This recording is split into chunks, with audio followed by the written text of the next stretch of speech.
you and I take up this call and we talk about abortion, if we speak about it in church, we're told we're too political. If we speak about it in the political arena, we're told we're too religious. If we speak about it in the world of the media, it's too disturbing. In the world of business, it's too distracting. In the world of education, it's too controversial. In the streets, it's too disruptive. So abortion, if abortion is wrong, where do we go to say so? We go into the churches, we go into politics, into the media, into business, into education, and into the streets. Some churches haven't wanted to get involved in political hassles with the government, so they've been silent on abortion. They didn't want to get involved in hassles from the government. They didn't want to take the fight to the government. So now with the HHS mandate, the government took the fight to them. And when it comes to that mandate, we've got a simple message. We will obey God rather than them. As Alveda can tell us, her uncle said one day to the civil rights movement, we've got a lot of obstacles in our way, but we're not going to let anything turn us around. We're not going to let no dogs turn us around, no water hoses turn us around, no police clubs or jail sentences, and we're not going to let any injunctions turn us around. And so today I say to you, in the pro-life movement, no Planned Parenthood is going to turn us around. No biased media is going to turn us around. No HHS mandate is going to turn us around. No Obama administration is going to turn us around.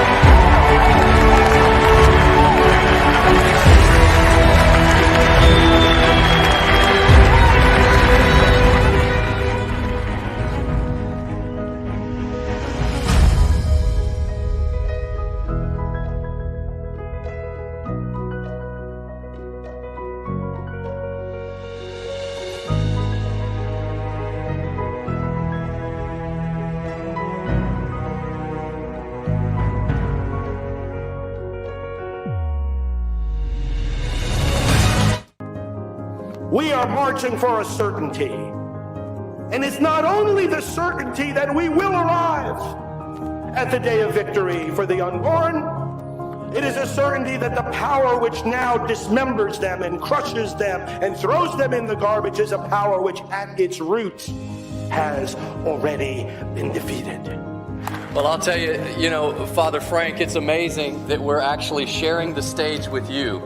When Jason and I were kids, we met you in 1988. Yes. You look the exact same. He's got the same hair, the same glasses, and the same outfit. In 1991, that was the height of abortion. It was 2,197 freestanding abortion clinics in America. Today, thanks to the work of Priests for Life and other organizations and Christians and Catholics joining hands and uniting for life, there are less than 600 freestanding abortion clinics in America.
Hello, I'm Janet Morana, Executive Director of Priests for Life. I also co-founded the Silent No More Awareness Campaign, the largest mobilization of women, men, and family members while hurt by abortion after getting healing speak about their regret.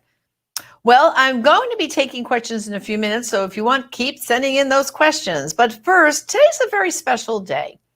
I can't believe it, but it was 8 years ago today. Nellie Gray, the founder of the March for Life, passed away. I was privileged to know Nellie Gray. I first met Nellie all the way back in 1990 when I attended my first March for Life. And it was Nellie Gray that in 2003, when Georgette Fournier and I founded Silent No More, she said that will be part of the March for Life. That's how it ends at the Supreme Court, with those women giving their testimonies about the regret. And it was Nellie who welcomed the campaign to be part of the March for Life. Well, today, 8 years ago, like I said, today Nellie left us, passed on. And just today, March for Life sent out a beautiful tribute to Nellie.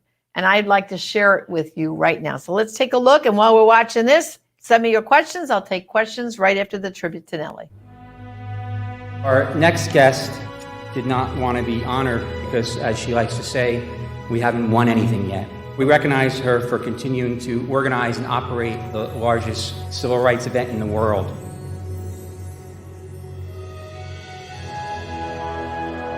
Nellie said that you cannot allow a little bit of abortion any more than you can allow a little bit of murder. She was a tireless advocate for the unborn child throughout her life. No compromise, no exceptions.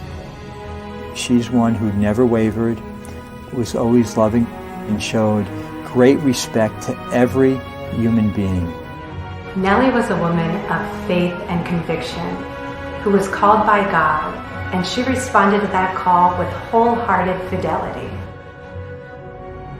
Nellie Gray was a warrior whose untiring efforts, even into her 80s, gives a blazing testimony of what God can do to a life fully committed to Him.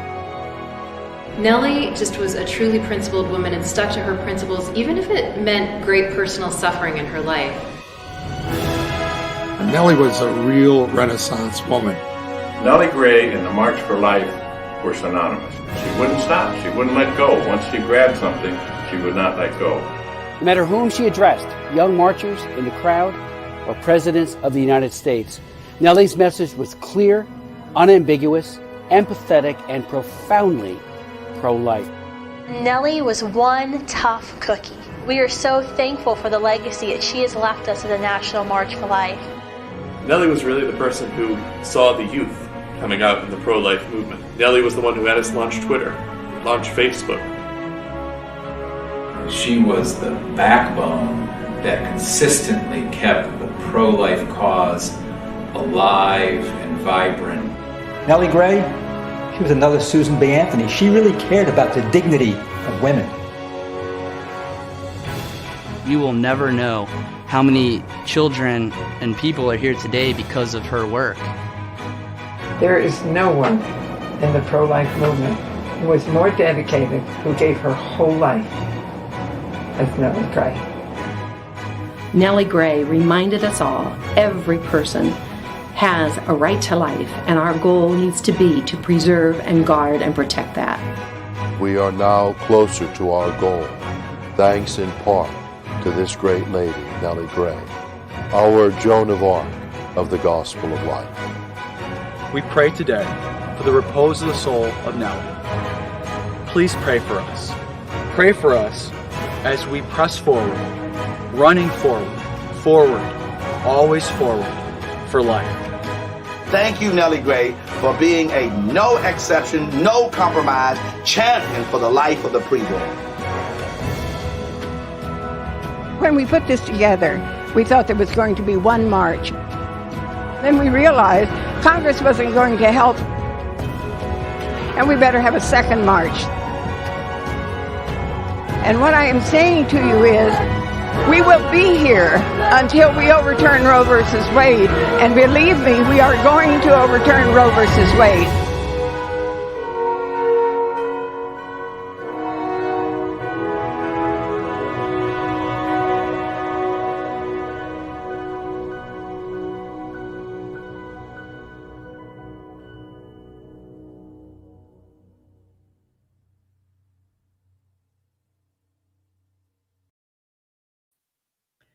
And of course, I feel so privileged to have known Nellie all those years. And of course, our Vice President, Dee Becker, also. The two of them work hand in hand. And the March for Life does continue. And I'm hoping to see all of you in January. Hopefully, this pandemic will decrease enough that we can gather hundreds of thousands of us. Not like the media says a few hundred, but hundreds of thousands of us in Washington, D.C. I hope I'll see you all there. Okay, so let's look at our first question. Okay, comes from Teresa from Florida, and she writes, "Hi, Janet. How do you respond to women who say they will vote for Biden because of his running mate, Kamala Harris, and say it's time for a woman to be in the White House regardless of what she stands for?" Well, you know, this is that old adage of, oh yeah, I just want to see a woman be the vice president. Now back, I can remember, oh my gosh, many years ago, Geraldine Ferrara ran for vice president. There were a lot of women that voted for her too, even though she was absolutely pro-abortion. I myself, I'd love to see a woman president. I would love to see a woman vice president, but there is no way I'm going to go in and vote for any woman or man that is pro-abortion. I just cannot do that. You know why? Number one, every abortion destroys the life of an unborn child, but I know through the experience of the Silent No More Awareness campaign, it also damages the woman and the man, the mom and the dad. So there's no way. You know, I could always pray for a change of heart for these people, but I don't think that's going to happen anytime soon. So faced with this current election and faced with the party platforms that are going to be coming out, the Democratic Party has made it quite clear that they're in favor of abortion through all 9 months of pregnancy up to birth. And the Republican Party in their platform have a clearer position of being pro-life and standing up for the unborn child. So unfortunately, you know, like we always say, if the party were to switch their position, our position doesn't change. And I would love to see the day back the way it used to be many years ago when both parties were pro-life. That's the goal, that we would all respect the life of the unborn children and we would all stand up for women. So therefore, no, I couldn't vote for Kamala Harris at all because of her stance on abortion. Okay, let's see the next question. This is from Carolyn Messina, and she says, "Thanks for all you do.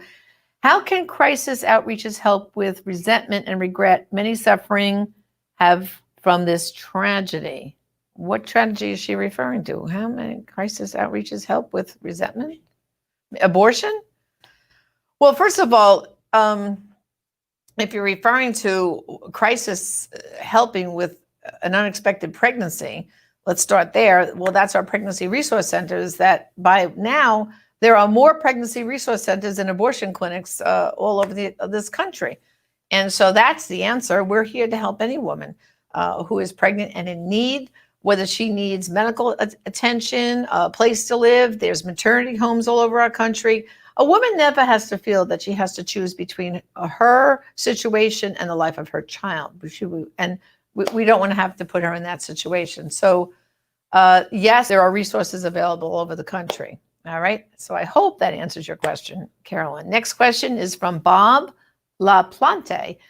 He says, "Janet, what is your take on the abortion stance the Biden-Harris that they and the Democrat, well, he says Nazi, communist, fascist, socialist, Marxist, one world party is taking?" Oh my goodness.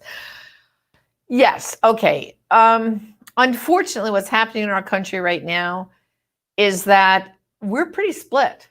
And it's not just on the abortion issue. Yes, it's on the abortion issue. There's a wide divide between the Democratic Party and the Republican Party in their stance on abortion. And like I said, you can tell that by their party platforms, which, by the way, next week, the Democrats will be voting on cementing their party platform, and the following week, the Republicans. And then Priests for Life, we're going to put together a platform comparison on some key issues. And we want to offer that to you. Just go to orders@priestsforlife.org or prolifeproducts.org, I should say, our new online store, and you can place an order free of charge for the party comparison.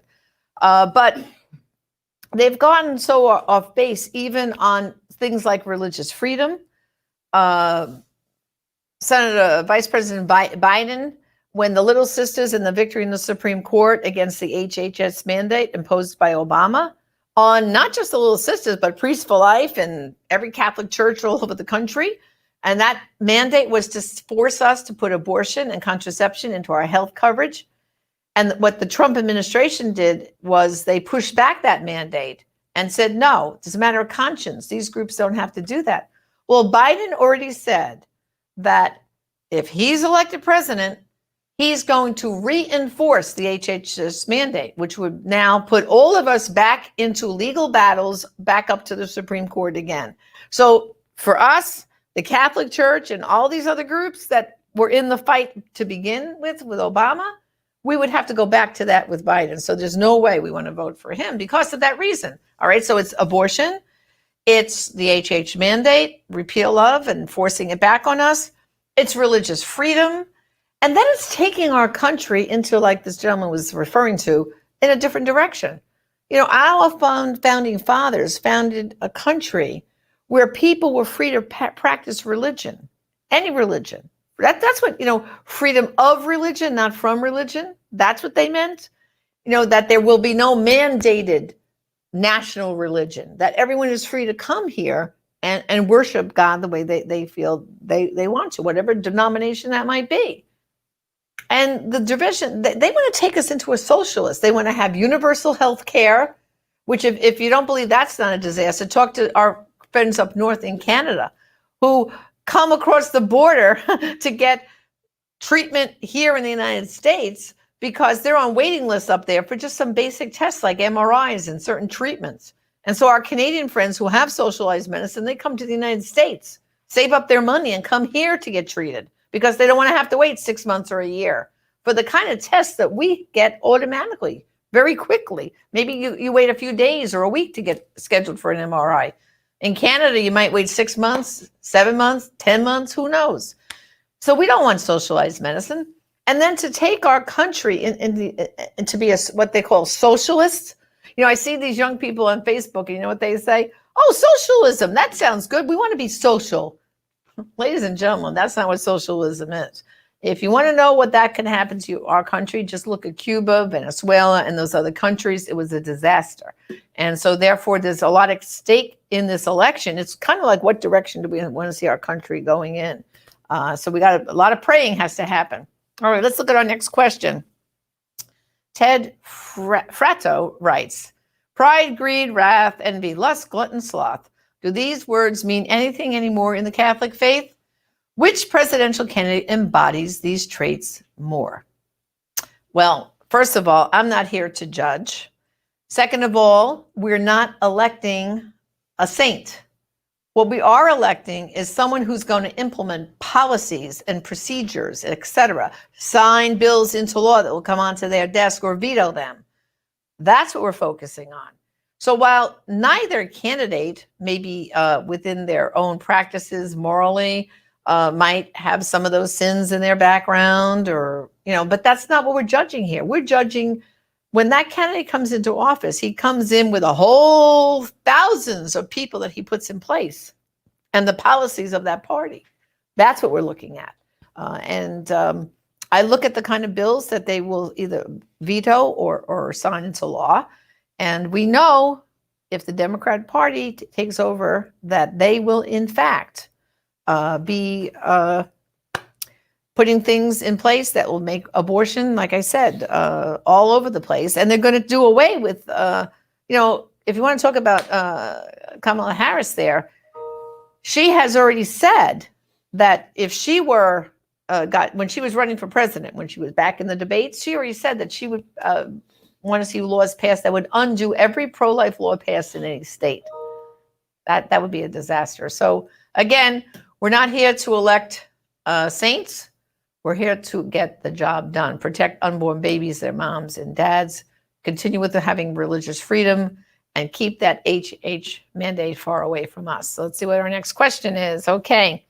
Any advice for parents about to send their children back to school? Send them to school. Yeah, I mean, I had this conversation with, I just went last week up to visit my cardiologist up in Orlando for my checkup, and we were talking about this because I said, I have grandchildren, what would you say about going back to school? He said, Janet, for goodness sakes, let the children go back to school, and they should not wear masks all day long. When they're sitting at their desk, all right, they shouldn't have to wear a mask. Now, if they're going to get up and maybe go to the bathroom, go in the hallway to move them from point A to point B, you want to have them put on masks, that's fine. But to sit and do work at their desks, not necessary.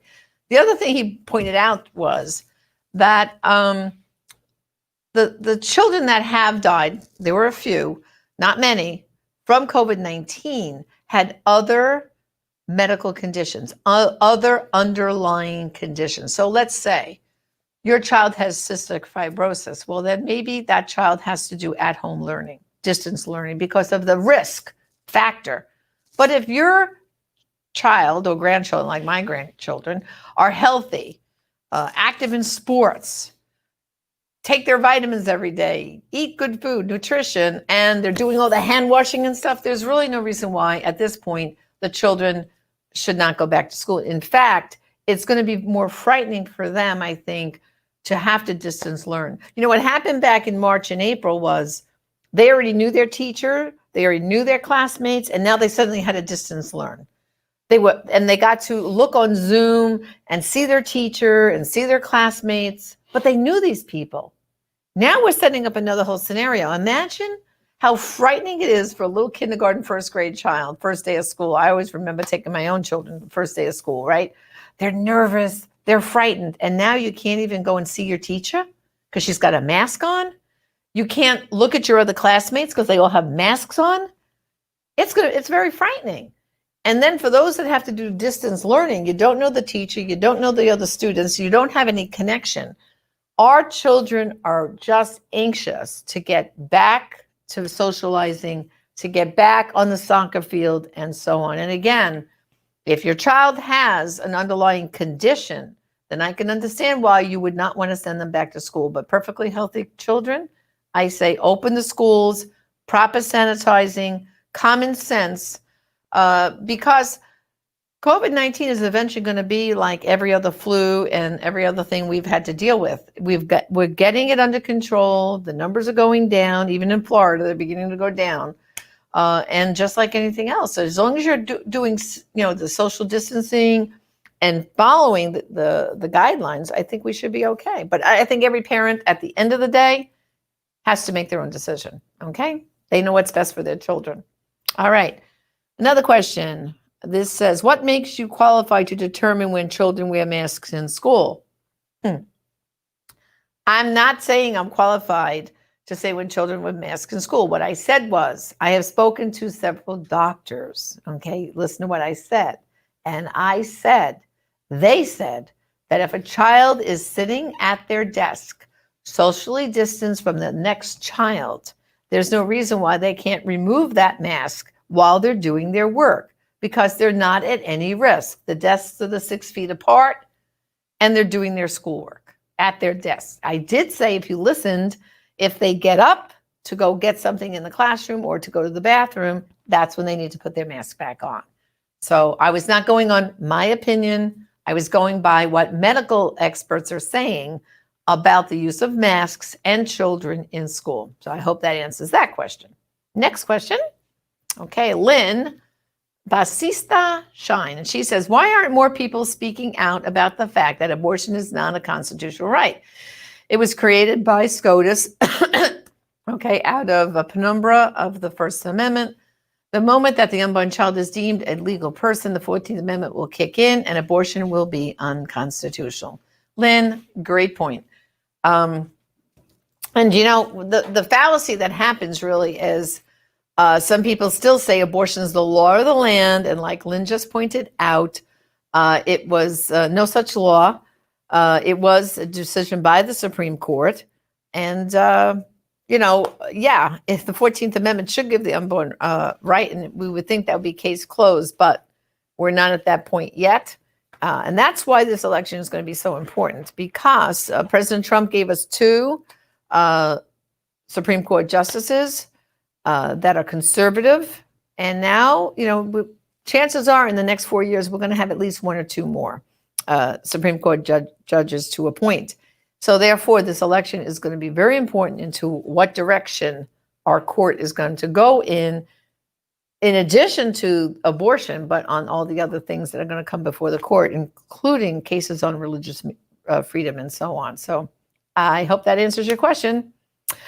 Okay, well, there is another point I'd like to make. If you've been watching the news in the past 48-hour cycle with Kamala Harris being appointed as the vice presidential pick by Biden, I just want to bring you back to a little thing that happened. In 2016, if you remember, we had David Daleiden released those undercover videos showing that Planned Parenthood was selling baby body parts for experimentation and all kinds of things. And it was all over, as you remember, the news that. Well, Kamala Harris at the time, she was the Attorney General for the state of California. And what she did was she ordered a raid on Daleiden's apartment and seized all kinds of tapes and equipment. And believe it or not, some of those that case against Daleiden is still going on in the courts today. He's still battling it all 4 years later. Here's the irony. At the time she was Attorney General and ordered that to happen, she was also running for the United States Senate because Barbara Boxer had just retired, a senator from California. But she was also seen at fundraisers with Planned Parenthood. And she was also receiving money for her campaign from Planned Parenthood. So as Attorney General, maybe she should have been investigating the sale of baby body parts that Planned Parenthood was doing. No, not she. Instead, she had this raid on Daleiden's apartment, which was a pure conflict of interest. So it's just another thing to point out there. And, Planned Parenthood, basically everyone thinks they're such a great organization. Planned Parenthood, that sounds such like a good phrase, Planned Parenthood. They're the largest abortion provider here in our country, and there's International Planned Parenthood, who is the largest abortion provider all over the world. And what I'd like to say is I'm going to show you a little item we have at our prolifeproducts.org store. And this was designed by Brian Kemper of our youth outreach. I'm going to hold it up so you can see it. Let God plan Parenthood. Now that's my phrase there. Instead of Planned Parenthood, let God plan Parenthood. So if you'd like to get one of those t-shirts, just go to prolifeproducts.org and we can get the proper message out there. Instead of Planned Parenthood, we want God to plan Parenthood. Well, I hope you enjoyed our time together today. And again, remember, say a prayer for Nellie Gray. By the way, she was Catholic. And I know she would appreciate if anyone wants to have a mass said for Nellie, the Reposo Soul of Nellie Gray. And of course, pray for her today on the anniversary of her death. And when you think about it, what one person could do, and look at the change that was created in our country by one woman saying, I'm not going to tolerate abortion being legal in this country. We're going to stand up and do something. And I'm sure back in 1974, when Nellie organized that first march, she had no idea that it would grow to what it is today. It is the largest pro-life event, I think, in the whole world. There's not a March for Life. And by the way, Marches for Life have spread because of Nellie all over the world. I've been to the March for Life Canada. They have March for Life in Belgium and Australia. I mean, the list goes on and on of all the different countries. Rome, I actually spoke to the March for Life in Rome. One woman, look what she has created, raising awareness. And one thing about Nellie, no compromise. There was never an abortion that she would agree to. No compromise, Nellie. That's what she was. So on this day that Nellie left us, passed on 8 years ago, let us remember Nellie Gray. And let us all do everything we can to bring an end to abortion. And thanks for joining us today. And tune in again next time. Every Thursday, I'm here with Just Ask Janet. So thanks and God bless.